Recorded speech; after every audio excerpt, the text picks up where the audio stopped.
सुन रहे हैं pocket FM पर स्कूल ऑफ मैजिक, मेरे यानी कि समीर के साथ। एपिसोड 1, जादुई अंगूठी। आदर्श 6 मार्क्स। जैसे ही मैथ्स टीचर ने यह कहा, पूरी क्लास ठहाके लगाकर हंसने लगी।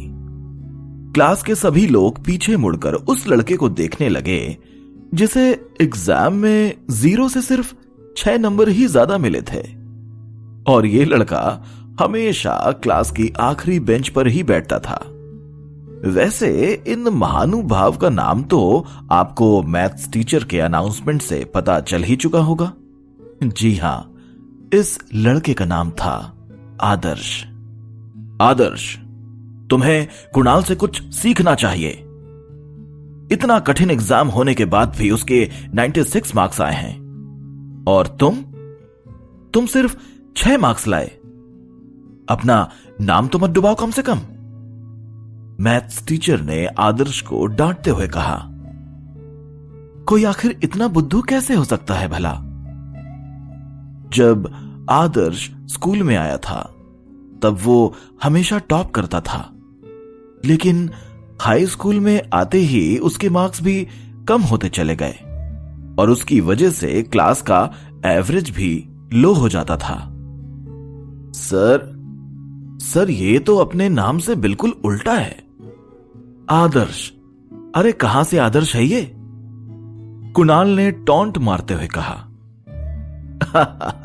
बिल्कुल सही कहा, आदर्श तो बिल्कुल भी आदर्श नहीं है। बच्चे तब तक आदर्श का मजाक बनाते रहे जब तक कि टीचर ने अपना लेक्चर शुरू नहीं कर दिया। मैं इस कुणाल से तंग आ चुका हूं। थोड़ा हैंडसम क्या दिखने लगा, अच्छे मार्क्स क्या आ गए, और थोड़ा गिटार क्या बजाने लग गया। ये तो खुद को हीरो ही समझने लगा है। आदर्श के बगल में बैठे कार्तिक ने कहा। इसकी बचकानी हरकतें कभी बंद नहीं होंगी। आदर्श ने चिढ़ते हुए कहा। आदर्श, स्कूल खत्म होने के बाद वॉलीबॉल खेलने चलोगे? नहीं, मुझे थोड़ा काम है। क्या तुम फिर बूढ़े सोमनाथ की मदद करने जा रहे हो? एक तुम ही हो जो उस पहाड़ के पीछे वाली झोपड़ी में जाने की हिम्मत भी करते हो। अरे हां, एक चीज तो मैं भूल ही गया। मैं अपने लिए स्टार वॉर्स की नई नॉवेल लाया हूं, क्या तुम पढ़ना चाहोगे? कार्तिक ने आदर्श से पूछा। हां, मेरे बैग में रख दो, मैं पढ़ लूंगा। क्या तुम्हें पता है कि तुम्हें कम नॉवेल्स पढ़नी चाहिए?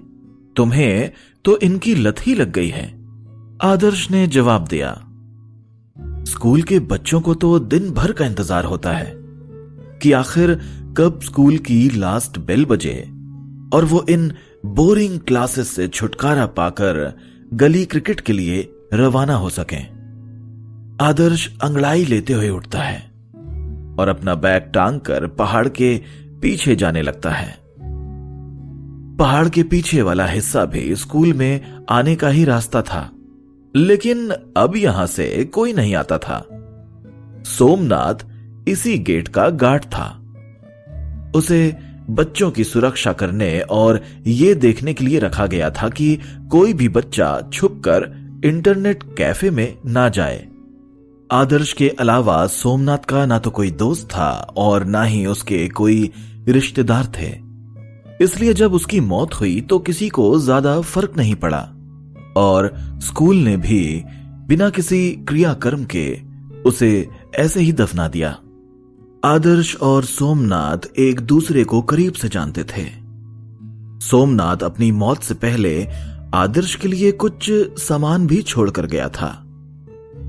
आदर्श के पास सोमनाथ की केवल खुशनुमा यादें थीं, इसलिए आज वो फिर से उस पुरानी झोपड़ी को देखने चला आया।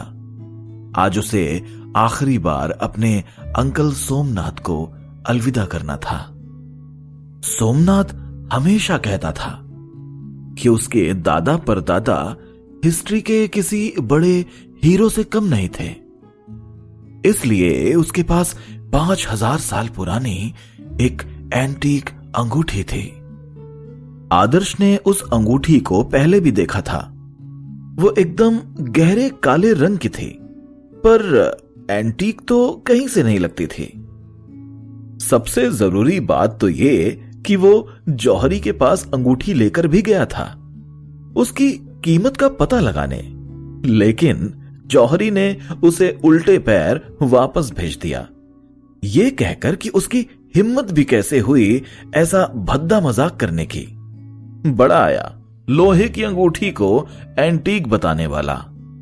उस दिन आदर्श ने ठान लिया था कि अब वो सोमनाथ की बातों पर एक रत्ती भर भी भरोसा नहीं करेगा। आदर्श सोमनाथ की छोड़ी हुई चीजें अपने साथ ले जाना चाहता था, जिससे वो उसे हमेशा याद रख सके। सोमनाथ एक बहुत ही अच्छा गेट कीपर था। उसे जन्म और मृत्यु जैसी बातें बहुत छोटी लगती थीं, और ना ही उसे इन सब बातों से कोई फर्क पड़ता था। आदर्श ने दुआ की थी कि वो शांति से मरे, लेकिन सोमनाथ के हिसाब से देखें तो शायद मरना जीवन का अंत नहीं है। हो सकता है कि ये एक नए जीवन की शुरुआत हो। क्या तुम मानोगे अगर मैं कहूं कि इस दुनिया में साइंस को जितना जरूरी माना जाता है, असल में वो उतना है नहीं। मेरी मानो तो एक और दुनिया है जहां लोग जादू के बिना नहीं रह सकते। वहां साइंस नहीं बल्कि जादू पढ़ाया जाता है। वो बूढ़ा सोमनाथ हमेशा ऐसी ही बेतुकी और मनगढ़ंत बातें करता रहता था। इसलिए जब वो मरा तो आदर्श ने ये मान लिया कि वो किसी और दुनिया में ठाट बाट से रह रहा होगा। आदर्श को वो अंगूठी आसानी से खाट के नीचे रखे एक लकड़ी के डिब्बे में मिल गई। जैसे ही आदर्श ने उस डिब्बे को खोला, उसे एक अजीब सी शक्ति का एहसास हुआ। ऐसा लगा मानो कोई रहस्य छुपा हो उसमें। लेकिन आदर्श ठहरा महज 15-16 साल का लड़का, जो सोमनाथ की जादुई बातों पर भरोसा नहीं करता था।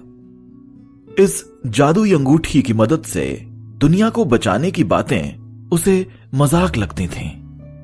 वैसे तो ये अंगूठी किसी मामूली अंगूठी जैसी ही थी, लेकिन इसके अंदर की तरफ 8 छेद थे जो कोई भी आसानी से बना सकता था।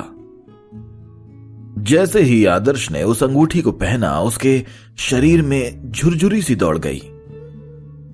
इतनी तेज गर्मी में भी वो ठंड से कांप रहा था। ये मैं क्या सोच रहा हूं? नहीं, ऐसा कुछ भी नहीं है। ये बस एक मामूली सी अंगूठी है, इसमें कोई जादू वादू नहीं है, आदर्श ने खुद से कहा। अचानक ही उसे बहुत जोर से नींद आने लगी, और आज तो उसे पूरी रात काम करना था। इसलिए उसने जमीन पर दरी बिछाई और झोपड़ी में ही सो गया। रात 10 बजे उसे 24/7 सुपरमार्केट में जाना था, जहां वो सुबह के 6 बजे तक नौकरी करता था। उसे इतनी ज्यादा नींद आ रही थी कि वो दरी पर लेटते ही सो गया। शाम हो रही थी और सूरज की लाल किरणें पहाड़ों के बीच से निकलकर झोपड़ी और आसपास के जंगल को अपने रंग में रंग रही थीं। सूरज के ढलते ही ऐसा लग रहा था मानो रोशनी का दरवाजा बंद हो गया था और दुनिया में अंधेरा छा गया था। लेकिन पहाड़ के पीछे के हिस्से में धुंध छा गई थी और एक अजीब सी रोशनी आ रही थी। कोई दूर से देखता तो उसे कुछ भी नहीं दिखाई देता, लेकिन ढलते हुए सूरज के नीचे पानी के पास एक अलग ही नजारा था, जैसे कोई मिराज हो। झोपड़ी में खर्राटे ले रहा लड़का इस बात से अनजान था कि उस अंगूठी से अजीब आवाज निकल रही थी, जो चारों तरफ गूंज रही थी, मानो उस मिराज की तरफ जाना चाह रही हो, मानो वही उसकी असली जगह हो। कुछ देर बाद उस अंगूठी में कुछ हरकत हुई और ऐसा लगा जैसे मानो दुनिया ही हिलने लगी हो। एसजेसी मिडिल स्कूल शहर के ऊंचे इलाके में था। यह इलाका बाकी शहर से काफी ऊंचा था। अब पूरा शहर रोशनी से जगमगा उठा था। दुकानें, बिल्डिंग, सड़कें और पूरा का पूरा शहर खिल उठा था। बूढ़े लोग सड़कों पर टहल रहे थे, औरतें गप्पे लड़ा रही थीं, बच्चे दौड़ भाग कर रहे थे और नौजवान लड़के लड़कियां पार्क में अपने प्यार का इजहार कर रहे थे। किसी के मन में कोई भी डर नहीं था। कुछ लोग दफ्तर से घर जा रहे थे तो कुछ खाने के बाद घूमने जा रहे थे। सब कुछ ठीक था, लेकिन अगर कोई एसजेसी मिडिल स्कूल की तरफ ध्यान से देखता तो उसे रोशनी ही रोशनी दिखती, जिस पर धुएं की परत थी।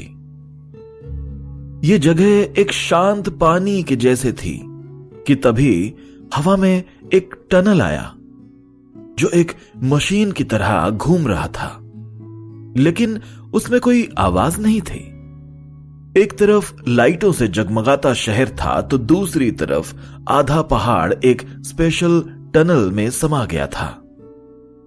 समय काल सब बदल गया था, और वो भी एक जादुई टनल के कारण, जिसका साइंस के पास कोई जवाब भी नहीं था। और इस टनल का फोकस पॉइंट थे पहाड़ के पीछे वाली वो झोपड़ी। ये बवंडर जैसी दिखने वाली टनल एकदम से हवा में कहीं गायब हो गई, और फिर सब कुछ पहले जैसा ही हो गया, बिल्कुल शांत, मानो कुछ हुआ ही ना हो। आदर्श, जो अब भी गहरी नींद में सो रहा था, उसे बिल्कुल अंदाजा भी नहीं था कि अब उसकी दुनिया बदल चुकी है। पहाड़ी पर अब बारिश होने लगी थी, जिससे गर्मी की सारी तपन दूर हो गई थी।